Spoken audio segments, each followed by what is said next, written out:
بسم الله الرحمن الرحيم.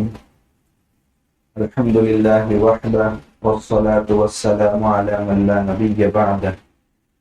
أما بعد فأعوذ بالله من الشيطان الرجيم. بسم الله الرحمن الرحيم. يا أيها الذين آمنوا توبوا إلى الله توبة نصوحا عسى ربكم أن يكفر عنكم سيئاتكم ويدخلكم جنات تجري من تحتها الأنهار يوم لا يخزي الله النبي والذين آمنوا معه نورهم يسعى بين أيديهم وبأيمانهم يقولون ربنا أتمم لنا نورنا واغفر لنا إنك على كل شيء قدير. قال النبي صلى الله عليه وسلم من صام رمضان إيمانا واحتسابا غفر له ما تقدم من ذنبه. وفي رواية أخرى من قام رمضان إيمانا واحتسابا غفر له ما تقدم من ذنبه. وفي رواية أخرى من قام ليلة القدر إيمانا واحتسابا غفر له ما تقدم من ذنبه او كما قال رسول اللہ صلی اللہ علیہ وسلم. قابل احترام بزرگان دین، چند ہی دن پہلے کی بات ہے، ہم میں سے ہر ایک کی زبان پر تھا کہ ان قریب رمضان کا مہینہ شروع ہونے جا رہا ہے اور اس کی کتنے لمحات، قیمتی لمحات ہمارے ہاتھوں سے نکل چکے ہیں. ہر ایک نے اپنی اپنی وسعت کے مطابق اس میں کوشش کی کہ اپنے آخرت کے اکاؤنٹ میں زیادہ سے زیادہ نیکیاں جمع کریں. ہر ایک نے کوشش کی. یہ پہلا عشرہ ہے، رحمت کا عشرہ ہے. رمضان کے تعلق سے ایک بنیادی فلسفہ ہم یہ سمجھے کہ اللہ نے اس امت کو رمضان کا مہینہ کیوں دیا ہے. انسان کے اندر اللہ تعالیٰ نے دو مادے رکھے ہیں، ایک ملکوتی مادہ یعنی فرشتوں والا مادہ، جس مادے کی بنیاد پر انسان عبادت کر پا رہا ہے، اور ایک دوسرا مادہ ہے اینیمالٹی، بہیمیت، جو جانوروں کے اندر رکھا ہے. وہ مادہ بھی انسان کے اندر رکھا ہے. جانوروں میں صرف ایک ہی مادہ ہے، فرشتوں میں صرف ایک ہی مادہ ہے، اور انسان کے اندر دونوں مادے اللہ نے جمع کر دیے. دونوں مادے جمع کر کے اللہ نے انسان کو آزمائش کی جگہ میں یعنی دنیا میں بھیجا ہے. اِنَّا هَدَيْنَاهُ السَّبِيلَ اِمَّا شَاكِرًا وَإِمَّا كَفُورًا. دونوں راستے ہم نے بتائے اور دونوں چیزوں کی طاقت ہم نے تم کو دی ہے. چاہے تو سیدھے راستے پر چلے، چاہے تو ہماری نافرمانی کرے، نافرمانی کرنے کا ارادہ بھی کرے تو اللہ کی طرف سے طاقت چھین نہیں لی جاتی، بلکہ نافرمانی کی بھی طاقت انسان کے اندر. تو انسان کے اندر نیکیوں پر قدرت بھی ہے اور گناہوں سے عاجز بھی نہیں ہے. بالکل ٹھیک فرشتوں کی طرح بھی نہیں ہے کہ اس کے دماغ میں، اس کے دل کے اندر گناہوں کے تصورات ہی نہ آ رہے ہیں، اور یہی انسان کی آزمائش ہے. لیکن اللہ تعالیٰ نے، اللہ یہی چاہتے ہیں کہ انسان کی زندگی میں نیکیاں اس پر غالب رہے اور گناہ مغلوب رہے. اس کے لیے اللہ نے ایکسٹرنل پاور، باہر کی جو طاقتیں ہیں وہ ایسی زیادہ جمع کر دی ہے کہ انسان زیادہ تر نیکیوں کی طرف جائے.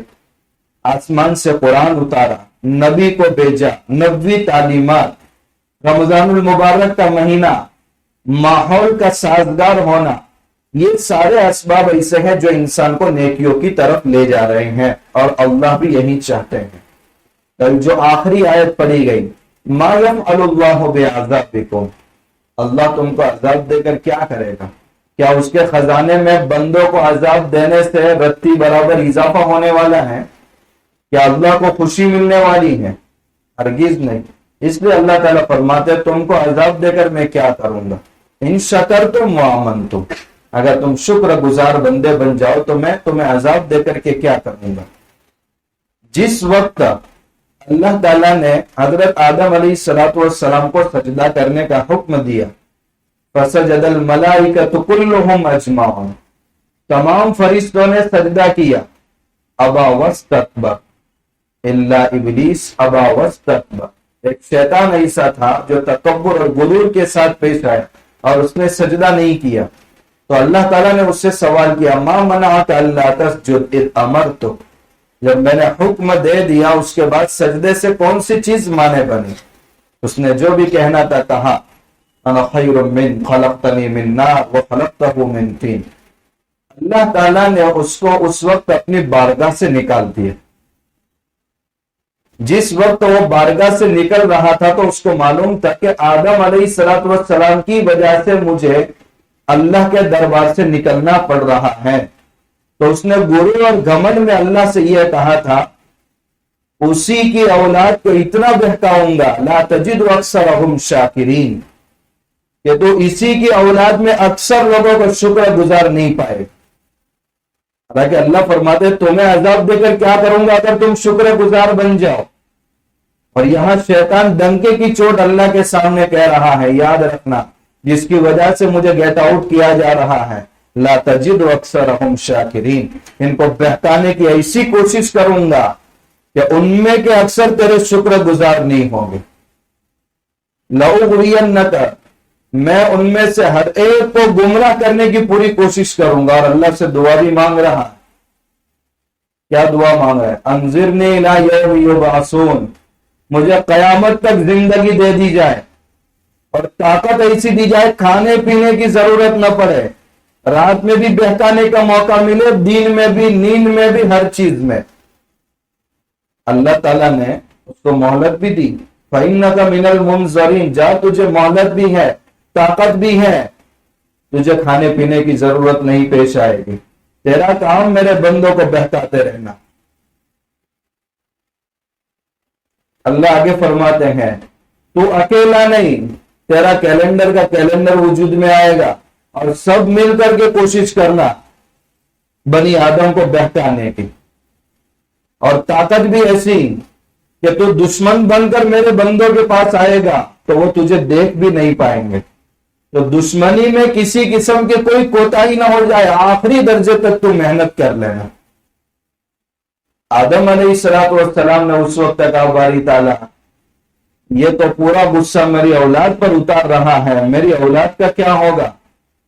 تو اللہ تعالیٰ نے فرمایا، میں زندگی میں کچھ مواقع ایسے دے دوں گا اس کی سال ہر سال کی محنت پر پانی پھر جائے گا۔ اس وقت وہ اتنا رویا ہے کہ میری سال ہر سال رات دن کی محنت پر پانی پھر جائے گا۔ اور وہ وقت کون سا ہوگا؟ جب اسی بندے کے دل کے اندر ندامت پیدا ہو جائے، احساس پیدا ہو جائے اللہ کی نافرمانی کا، اور وہ اللہ کے سامنے توبہ کر لے، مکمل توبہ کر لے، اللہ اس کے گناہ کو مٹا دیتے۔ ایک انسان نے انسان کا قصور کیا، بعد میں چل کر اس سے معافی مانگی، سامنے والے نے معاف کر دیا، بعد میں چل کر نا اتفاقی دونوں کے درمیان ہو گئی، پھر کیا ہوتا ہے؟ وہی گڑے مردے اکھاڑے جاتے ہیں۔ اللہ تعالیٰ فرماتے ہیں میرے سامنے اگر بندہ معافی مانگتا ہے اس کا ریکارڈ ہی ختم کر دیتا ہوں میں، کل نامہ اعمال میں وہ گناہ ملے گا ہی نہیں۔ کتنی بڑی مہربانی ہے اللہ تعالیٰ۔ تو شیطان اللہ کے سامنے یہ کہہ رہا ہے میں ان کو گمراہ کرنے کی پوری کوشش کروں گا، اور اللہ تعالیٰ فرماتا ہے زندگی میں ان کو ایسے مواقع دوں گا کہ تیری محنت پر پورا کا پورا پانی پھر جائے گا۔ دیکھیے اللہ تبارک و تعالیٰ کو شیطان سے ذاتی عداوت ہے، اور ذاتی عداوت کیوں ہے؟ اس لیے کہ وہ اللہ کے حکم کا غدار ہے۔ اس لیے آپ اعوذ باللہ اور بسم اللہ میں غور کیجئے، جہاں اللہ کے نام سے برکت حاصل کرتے ہوئے کسی چیز کے شروع کرنے کا حکم آیا تو اس میں اللہ نے اپنے صفات کا تذکرہ کیا، بسم اللہ الرحمن الرحیم۔ اور جہاں شیطان سے پناہ مانگنے کا وقت آیا تو اللہ نے اپنی صفات کا تذکرہ نہیں کیا بلکہ اپنے اوریجنل نام کا تذکرہ کیا، جو اوریجنل نام کسی کا نہیں ہے۔ عبد الرحمن عبد الرحیم نام انسانوں کا ہے، رؤوف اور رحیم اللہ کے نبی صلی اللہ علیہ وسلم کی صفت ہے، مگر اللہ کسی کا نام نہیں ہے۔ ایک انسان کو کسی انسان سے پرسنل تعلق ہوتا ہے تو وہ اس کو جو اپنا کانٹیکٹ نمبر دیتا ہے وہ کون سا دیتا ہے؟ اپنا پرسنل ہی دیتا ہے نا۔ آپ کو جب بھی ضرورت پڑے اسی نمبر پر کال کیجیے، اور جو عام آدمی ہوتا ہے اس کو آفس کا نمبر دیتا ہے، کبھی بھی ضرورت پڑے تو رات میں بند رہے گا لیکن آفس پر ہی کال کرے، صبح جاؤں گا تب۔ اللہ تعالیٰ سے جب انسان شیطان مردود سے پناہ چاہتا ہے تو اللہ نے اپنا پرسنل نمبر دیا، میری ذاتی دشمنی ہے اس سے، اس لیے اگر اس سے بچنا چاہو تو پرسنل نمبر پر کانٹیکٹ کرنا، اعوذ باللہ، میں اللہ کی پناہ چاہتا ہوں شیطان مردود سے، تو تمہیں ضرور پناہ مل جائے۔ اب سوال ہوتا ہے جب اللہ کو اس سے ذاتی دشمنی ہے تو اللہ نے پیدا کیوں کیا؟ جب اللہ کے بنائے ہوئے بندوں کو جہنم کی طرف لے جا رہا ہے۔ حضرت مولانا ذوالفقار صاحب نقشبندی دامت برکاتہم نے عجیب حکمت اس میں لکھی ہے کہ اللہ نے اس کے باوجود بھی اس کو پیدا اس لیے کیا ہے کہ کل قیامت کے دن سارے گناہ اسی کے سر پر ڈالے جائیں گے۔ جیسے بچہ بگڑ جائے اور آوارہ ہو جائے، غلط چیزوں کا عادی بن جائے تو ماں باپ کیا کہتے ہیں؟ میرا بچہ نہیں خراب، اس کے دوستوں نے اس کو بگاڑا ہے، سارا بوجھ دوستوں کے اوپر ڈال دیا، اپنے بچوں کو برا بھلا نہیں کہتے۔ ایسی سنگت اس کو ملی ہے جس کی وجہ سے وہ خراب، میرا بچہ خراب نہیں ہے۔ کل قیامت کے دن اللہ تعالیٰ بھی اپنے بندوں کے بارے میں یہی فرمائیں گے، امید ہے انشاءاللہ، میرا بندہ تو چاہتا تھا کہ میرے در پر آئے مگر اس کمینے نے اس کو خراب کیا ہے، میرا بندہ خراب نہیں ہے۔ اس لیے جب آدم علیہ السلام اور حضرت حوا علیہ السلام نے جنت کے پھل کا دانہ کھا لیا تو اللہ نے قرآن میں بھی نسبت کی، فَأَذَلَّهُمَا الشَّيْطَانُ، شیطان نے ان کو بہکایا ہے، وہ بہکے نہیں ہے، ان کے دل میں میری نافرمانی کا کوئی ارادہ نہیں تھا، اس کمینے نے ان کو بہکایا ہے۔ فَأَنْسَاهُ الشَّيْطَانُ، میں نے تو حکم دیا تھا کہ یہ پھل مت کھانا مگر شیطان نے ان کو بھلا دیا۔ یہ اللہ اپنے بندوں کے بارے میں کتنے غفور ہے، کتنے رحیم ہے۔ غفور کے معنی ہی ایسے ہیں جو اس کے سامنے معافی مانگ لے اس کے گناہ کو ایسا ہی مٹا دیتا ہے کہ کل قیامت کے دن نامہ عمل میں اس کا ریکارڈ ہی نہیں ملے گا۔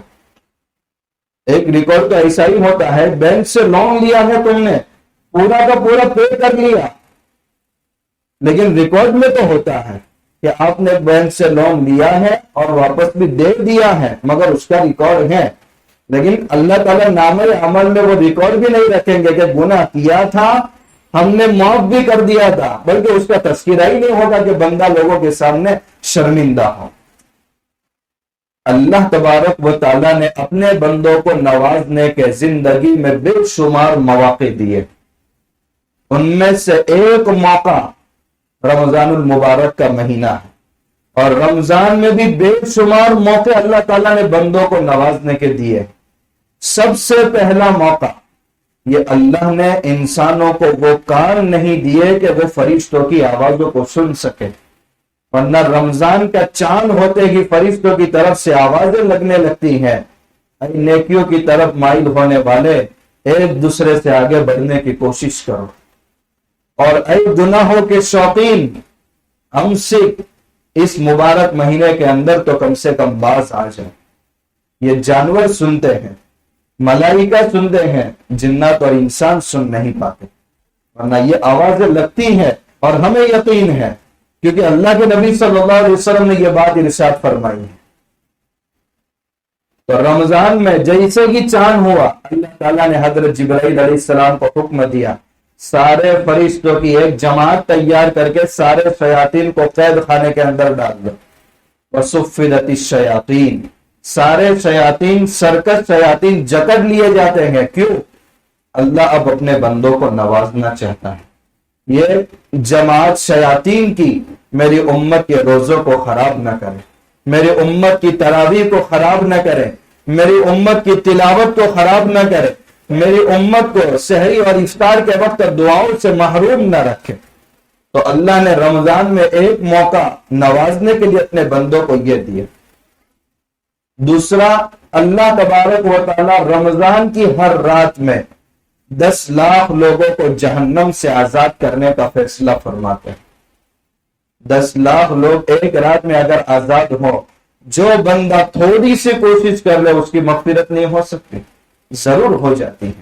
تو اللہ تعالیٰ اتنی بڑی تعداد میں جہنم سے بندوں کو آزاد کرتے ہیں تو موقع دیتے ہیں تم بھی آزادی میں اپنا نام لکھو۔ تیسرا موقع اللہ تعالیٰ نے اللہ کے نبی صلی اللہ علیہ وسلم کی زبانی فرمایا، اللہ تعالیٰ 3 لوگوں کی دعا کبھی رد نہیں کرتا، ان میں ایک وہ بندہ ہے جو روزہ رکھ کر افطار کے وقت دعا کرے۔ ایک اللہ کا نیک بندہ ہم میں سے ہر ایک کو بتائے ابھی یہ جو 10 منٹ کا وقت ہے یہ اتنا قیمتی وقت ہے کہ مجھے محسوس ہو رہا ہے جو مانگے گا آپ کو ملے گا۔ اللہ کے اس نیک بندے کی بات پر ہمیں اتنا یقین ہو جاتا ہے کہ سارے مشاغل چھوڑ کر کے ہم اپنی ضروری دعاؤں کے اندر مشغول ہو جاتے ہیں۔ اولیاء اللہ کے سردار، انبیاء کے سردار اللہ کے نبی صلی اللہ علیہ وسلم فرماتے ہیں روزے دار کی افطار کے وقت کبھی دعا رد نہیں ہو۔ جس نے اللہ کے خاطر کھانا پینا چھوڑ دیا، حلال چیزیں جس نے ترک کر دی، افطار کے وقت وہ دعا کرتا ہے تو اس کی دعا ضرور قبول ہوتی ہے۔ تو یہ تیسرا موقع اللہ تعالیٰ نے رمضان المبارک میں ہم کو ایسا دیا کہ جس میں اللہ تعالیٰ کی نوازش عام ہوتی ہے، اللہ تعالیٰ کی طرف سے مغفرت کی ہوائیں چلتی ہیں۔ ایک اور موقع، بہت سارے بندے غفلت کے شکار ہو جاتے ہیں، دعا مانگنے کا وقت ان کو نہیں ملتا۔ یاد رکھیں یہ رمضان کا مہینہ ہے، اللہ نے کلام پاک میں اپنے نیک بندوں کے کچھ اوصاف بیان کیے ہیں، ان میں ایک وصف اللہ نے یہ بھی بیان فرمایا ہے وَفِي أَمْوَالِهِمْ حَقٌّ لِلسَّائِلِ وَالْمَحْرُومِ، ان کے مالوں میں مانگنے والوں کا بھی حصہ ہوتا ہے، اور جو غیرت کی بنا پر مانگ نہیں سکتے مگر واقعیتاً وہ محتاج ہوتے ہیں ان کا بھی حصہ ان کے مال میں ہوتا ہے۔ وَبِالْأَسْحَارِ هُمْ يَسْتَغْفِرُونَ، اور وہ سحری کے وقت میں اٹھ کر اللہ کے سامنے معافی مانگتے ہیں۔ وَكَانُوا قَلِيلًا مِّنَ اللَّيْلِ مَا يَهْجَعُونَ، رات کے وقت میں بہت کم سوتے ہیں اللہ کے نیک بندے۔ تو یہ رمضان کا مہینہ ایسا ہے کہ رات میں ہم اپنی قلت منام یعنی کم سونا کر کے اللہ کے سامنے معافی مانگنے کی عادت بنائیں۔ سحری کا وقت کتنا مبارک وقت ہے، خود اللہ تعالیٰ فرماتے ہیں وَبِالْأَسْحَارِ هُمْ يَسْتَغْفِرُونَ، استغفار کا سب سے بہترین وقت سحری کا وقت ہے۔ کتنا وقت لگتا ہے 4 رکعت پڑھنے میں، 5 منٹ دعا کرنے میں، اگر 10 منٹ ہم پہلے اٹھ جائے وہ وقت بہت آسانی سے ہمارا اس انداز سے گزر جاتا ہے کہ اس وقت 2 رکعت 4 رکعت تہجد پڑھنے کی توفیق نہیں ہوتی ہے۔ پورے سال میں ہمیں توفیق نہیں ملتی، لیکن رات میں 1 بجے سونے والا بھی سحری کے وقت میں جاگ اٹھتا ہے، تو کم سے کم 10 منٹ تنہائی کے اندر اللہ کے سامنے اپنی سارے غموں کو بیان کرے، ساری اپنی ضرورت کی دعائیں اللہ کے سامنے مانگے، اور نیک لوگوں کے اوصاف رمضان کے مہینے کے اندر اپنے اندر پیدا کرے۔ تتجافی جنوبہم عن المضاجع، یہ اللہ کے وہ بندے ہیں جن کے پہلو بستر سے علیحدہ رہتے ہیں۔ پورے سال ان آیات پر ہم عمل نہیں کر سکتے، لیکن کم سے کم رمضان کے مہینے میں تو ہم اس پر عمل کر سکتے ہیں۔ لیکن بہت سارے بندے ایسے ہیں کہ ایسے اوقات میں بھی ان سے کوتاہی ہو جاتی، تو اللہ تبارک و تعالیٰ نے خشکی کے جانوروں کو اور سمندر کی مچھلیوں تک کے لیے یہ حکم دے دیا کہ روزے داروں کے لیے مغفرت کی دعا کریں۔ یہ کتنا بہترین موقع ہے۔ میرے بندوں میں بہت سارے اتنے سستی والے ہیں، اتنے کوتاہ ہیں کہ میرے سامنے ان کو مغفرت مانگنے کا بھی وقت نہیں ملا، تو اللہ نے ان کی مغفرت کے لیے خشکی کے جانوروں کو اور سمندر کی مچھلیوں کو حکم دیا۔ اور یہ کون فرما رہا ہے؟ اللہ کے نبی صلی اللہ علیہ وسلم فرما رہے ہیں کہ سمندر تک کی مچھلیاں روزے دار کے لیے دعا کر رہی ہیں، تو وہ جانور بھی ہماری مغفرت کی دعا مانگ رہی ہیں۔ ان کا تو کیا قصور ہے، بے زبان جانور ہے، کوئی گناہ نہیں ہے، وہ ہمارے حق میں اگر مغفرت کی دعا مانگ رہی ہیں تو اللہ کی طرف سے ہمیں نوازنے کا وقت نہیں ہے۔ تو ایک طرف تو شیطان نے قسم کھائی ہے فَبِعِزَّتِكَ، اے اللہ تیری عزت کی قسم کھا کر کے کہہ رہا ہو تیرے بندوں کو گمراہ کر کے رہوں گا۔ یہاں اللہ نے کتنے اسباب ہماری مغفرت کے مہیا کر دی۔ ایک اور موقع اللہ تعالیٰ نے شب قدر کا ہم کو دیا۔ خدا کرے اللہ ہم سب کو اس شب قدر تک پہنچائے اور اس کی مقبول عبادت کرنے کی توفیق عطا فرمائے۔ لیلۃ من الف شہر، یہ شب قدر 1000 مہینوں سے زیادہ بہتر ہے۔ 1000 مہینے کا اگر اندازہ لگائیں گے سال کے حساب سے تو 83 سال بنتے ہیں۔ انسان کی زیادہ سے زیادہ عمر 60 پلس ہوتی ہے، زیادہ سے زیادہ 80 سال۔ جس کی پوری زندگی نافرمانی میں گزری، شب قدر میں اگر وہ عبادت کے لیے کھڑا ہو گیا تو 83 سال کی مقبول عبادتوں کا ثواب، یعنی ایک رات میں کچھ وقت اگر اللہ کی عبادت کر لی پوری زندگی عبادت کرنے کا ثواب اس کو مل جاتا۔ کہ یہ اللہ کی طرف سے نوازے جانے کا موقع نہیں ہے ہمارے لیے؟ تو شیطان ایک طرف قسم کھا رہا ہے اور دوسری طرف اللہ اپنے بندوں کو نوازنے کے مواقع دے رہا۔ ایک اور رمضان میں اللہ نے موقع، 29ویں رات جب ہوتی ہے، رمضان کی تمام راتوں میں 10 لاکھ لوگوں کی مغفرت ہوتی ہے، جہنم سے آزادی کے فیصلے ہوتے گئے۔ 29ویں شب میں اللہ تبارک و تعالی جتنے لوگوں کو 29 دن تک آزاد کیا تھا، صرف 29ویں شب میں ایک ہی دن میں اتنے لوگوں کو جہنم سے آزادی کے فیصلہ فرماتے ہیں۔ رمضان ختم ہونے تک کوئی محروم نہیں رہنا چاہیے، لیکن دیکھا جاتا ہے کہ 27ویں شب ہوئی تمت بالخیر، اب 10 صفوں کے بجائے 3 ہی شب ہیں۔ اللہ کے بندے کہاں ہیں؟ شاپنگ ہال میں ہیں، دکانوں میں ہیں۔ ارے ہوتا ہے کہ نہیں ہوتا؟ 28ویں شب، 29ویں شب، 30ویں شب تو مارکیٹ کے حوالے ہے۔ اللہ تعالیٰ کو معلوم ہے میرے بندے اب مسجد کو نہیں آئیں گے، تو اللہ تعالیٰ نے لیلۃ الجائزہ، یعنی واقعات ہم کو یہ کرنا نہیں ہے کہ انعام کی رات یعنی عید کی رات ہم کو ملنے والی ہے۔ اللہ تعالیٰ ہر ایک کی مغفرت کے فیصلے فرما دیتے ہیں، فرشتوں سے کہتے ہیں میرے بندوں نے پورے مہینے مزدوری کی ہے، آج لیلۃ الجائزہ ہے یعنی انعام دینے کی رات۔ مگر دیکھا جاتا ہے اس رات میں کوئی بریڈ خریدنے گیا، کوئی گوشت خریدنے گیا ہے، اللہ کے گھر میں کوئی بھی نہیں ہے۔ اور جب صبح ہوتی ہے، عید کی نماز کا وقت ہوتا ہے، ایک عام آدمی شرابی کبابی روزوں سے محروم عید کی نماز کے لیے وہ آتا ہے۔ اللہ تعالیٰ اس وقت اعلان کرتے ہیں میرے بندے کیوں آئے ہیں آج؟ فرشتے کہتے ہیں یا اللہ اب تو جانتے ہیں انہوں نے پورا مہینہ مزدوری کی ہے، آج وہ انعام لینے کے واسطے تیرے در پر عید کی شکل میں آئے ہیں۔ اللہ تعالیٰ فرماتے ہیں سب میں یہ اعلان کر دو، قومو بخشے بخشائے مغفورا لہم، خوشی خوشی اپنے گھر لوٹ جاؤ، ہم نے تمام کی مغفرت کر دی۔ تو اللہ نے ہم کو نوازنے کا اور مغفرت کا کوئی موقع ایسا باقی رکھا جو ہماری زندگی میں نہ آتا، لیکن ہم بہت کوتا ہے کہ ہم اپنی توبہوں سے معافی نہیں مانگتے۔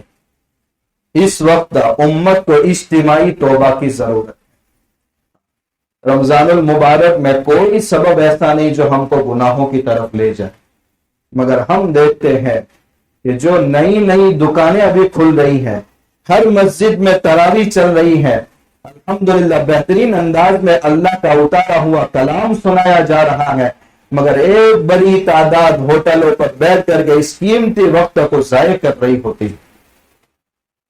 کون سا وقت ان کی زندگی کے اندر ایسا آئے گا کہ ان کی مغفرت ہوگی؟ روایت میں ہے حضرت موسیٰ علیہ السلام کے زمانے میں جب قحط سالی عام ہو گئی تو حضرت موسیٰ علیہ السلام 70,000 افراد کو لے کر کے بارش طلبی کے لیے دعا کرنے کے لیے میدان میں نکلے۔ اللہ تعالیٰ سے فرمایا یا اللہ انسان بھی پریشان ہے، مرد بھی اور عورتیں بھی پریشان ہیں، بے زبان جانور بھی پریشان ہیں، ایک قطرہ پانی کا نہیں مل رہا، کیا میری حیثیت تمہاری نگاہ میں گھٹ گئی ہے؟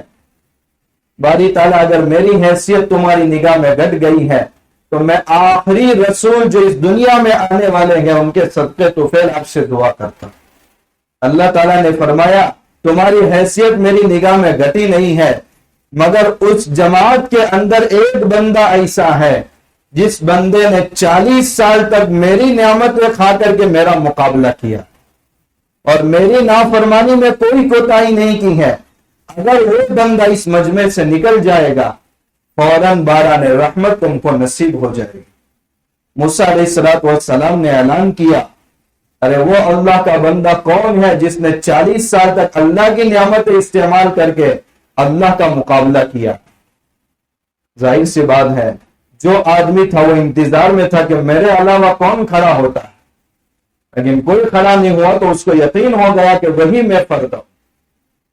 بہت پشیمانی ہوئی کہ میں سب کے سامنے کھڑا ہو گیا تو میری رسوائی ہوگی۔ سر پر کپڑا ڈال کر کے اللہ کے سامنے دعا کی کہ یا اللہ آج تو مجھے اپنے دل میں ندامت پیدا ہوئی ہے، تو نے آج تک میرے گناہوں پر پردہ ڈال دیا، آج تو مجھے رسوا مت کر، آج کے بعد میں توبہ کرتا ہوں۔ فوراً بادل آیا اور پانی برسنے لگا۔ موسیٰ علیہ السلام حیران ہوئے کہ یا اللہ کیا ہوا؟ تو نے اعلان کرنے کا حکم دیا، کوئی بندہ اس مجمع سے کھڑا نہیں ہوا اور پھر بھی تیری طرف سے باران رحمت اتری ہے۔ تو اللہ تعالیٰ نے فرمایا جس بندے کی وجہ سے بارش رکی ہوئی تھی اسی بندے کی وجہ سے بارش برس رہی ہے۔ موسیٰ علیہ السلام نے کہا باری تعالیٰ اس بندے کی نشاندہی کرا دیجئے۔ اللہ تعالیٰ نے فرمایا نافرمانی کے زمانے میں ہم اس کو چھپایا ہے، فرما برداری کے زمانے میں ہم اس کو ظاہر کریں گے؟ ایسا نہیں ہو سکتا۔ اس لیے اس وقت ہم میں سے ہر ایک کو چاہیے اپنی زندگی کے جتنے قیمتی سال گزر گئے، نافرمانیاں ہم سے ہوئی، ہم اللہ کے سامنے سچی دل سے توبہ کریں۔ رمضان میں بھائیوں بہت زیادہ وقت ہم کو ملتا ہے اور ایک بڑی تعداد الحمدللہ صبح فجر کی نماز میں آ رہی ہے اور تراویح میں بھی آ رہی ہے، ہر نماز میں آ رہی ہے۔ یہ تمام حضرات دل سے ارادہ کرے کہ انشاءاللہ اللہ کے درباروں کو پورے سال اس انداز سے ہم آباد کرنے کی پوری فکر کریں گے۔ دیکھیں ماحول بن گیا، نیت کر کے سو رہا ہے رات میں 2 بجے مجھے صبح اٹھنا ہے، یہ نیت اتنا پختہ ہوتی ہے کہ اس کے لیے اٹھنا آسان ہو جاتا ہے۔ تو اس کے مقابلے میں عام دنوں میں تو ہم 12 بجے سوتے گئے، پھر صبح اٹھنا کیوں مشکل ہو رہا؟ اس لیے اللہ سے ہم مانگ کر کے جائیں، اللہ نے توفیق دی ہے، اللہ کی توفیق کے بغیر ہم گھر کو نہیں آئے ہیں۔ ہاں اس گھر سے اللہ سے وعدہ کر کے جائے میرا ارادہ کمزور ہو سکتا ہے مگر تیری توفیق کمزور نہیں ہو سکتی۔ جتنے حضرات آئے ہوئے ہیں اور الحمدللہ فجر کی نمازوں میں بھی آتے ہیں، ارادہ کریں انشاءاللہ اس ملک کی تمام مساجد کو ہم اسی طرح آباد کرنے کی فکر کریں گے انشاءاللہ۔ اللہ تعالی ہم سب کو اس پر عمل کرنے کی توفیق عطا فرمائے۔ ایک آخری مسئلہ ہے زکوٰۃ کے متعلق، وہ بات بتا کر کے بات ختم کرتے ہیں۔ زکوٰۃ کے سلسلے میں ہر مال پر سال کا گزرنا ضروری نہیں ہے۔ بہت سارے حضرات اس انداز سے زکوٰۃ نکالتے ہیں کہ بینیفٹ میں 10 لاکھ روپے آ گئے، اس کا 2.5% نکال دیا، 2 مہینے کے بعد پھر تھوڑا بینیفٹ آیا، اس کا 2.5% نکال دیا، اس میں زکوٰۃ زیادہ نکلتی ہے۔ سب سے بہترین طریقہ یہ ہے کہ سال میں 2 مرتبہ حساب کرنا ہے۔ گزشتہ پہلے رمضان میں ہم نے حساب کیا تھا تو اب پہلے رمضان میں ہم حساب کریں گے۔ دیکھیے ایک آدمی کے صاحب نصاب ہونے کے لیے یعنی جس کے ذمہ زکوٰۃ ہے اس کو صاحب نصاب کہا جاتا ہے۔ وہ صاحب نصاب کون ہے؟ جس کے پاس اتنی کیش رقم ہے یا اتنا تجارت کا مال ہے کہ وہ 612 گرام چاندی خرید سکتا ہے تو وہ صاحب نصاب ہے۔ 1000 گرام چاندی کی قیمت اس زمانے میں اگر 72,000 ہم پکڑے، 1 کلو چاندی کی قیمت 1000 گرام چاندی کی قیمت، تو 612 گرام چاندی کی قیمت 42,000 یا احتیاطاً ہم 40,000 پکڑ لیں۔ 40,000 کی رقم یا اس کے بقدرت دکان کے اندر اسٹاک مال یا تجارت کی نیت سے خریدی ہوئی دکان یا مکان یا زمین اگر اس کے پاس ہے اور سال بھر تک اتنی رقم تو اس کے پاس رہتی ہی ہے، اب یہ آدمی پورے سال صاحب نصاب ہے۔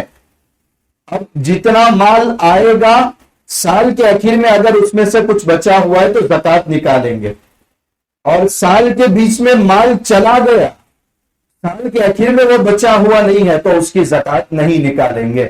یہ مطلب ہے کہ صاحب نصاب سال بھر باقی رہنا اور ہر مال پر سال گزرنا ضروری نہیں ہے۔ فار ایگزامپل، ایک آدمی گزشتہ رمضان میں 50,000 کا مالک تھا، یہ رمضان شروع ہونے سے ایک دن پہلے 5 لاکھ روپے اس کے پاس آ گئے، وہ اس رمضان میں 5,50,000 کی زکات نکالے گا، چاہے ایک دن پہلے یہ رقم آئی ہے۔ ٹھیک اسی طرح گزشتہ رمضان میں اس نے 10 لاکھ کی زکات نکالی ہے، لیکن یہ رمضان شروع ہونے سے ایک دن پہلے اس کے پاس سے 5 لاکھ روپے چلے گئے، تو اب وہ اس رمضان میں 5 لاکھ کی ہی زکات نکالے گا۔ تو سال میں 2 مرتبہ حساب، گزشتہ سال حساب کیا تھا، اب صرف آج کے رمضان میں جس دن زکات نکالیں گے اسی دن حساب کریں گے اور اس کا 2.5% نکالیں گے۔ اللہ تعالیٰ ان مسائل کو اچھی طرح سمجھ کر عمل کی توفیق عطا فرمائے، جن حضرات کی سنت باقی سنت ادا فرمائے۔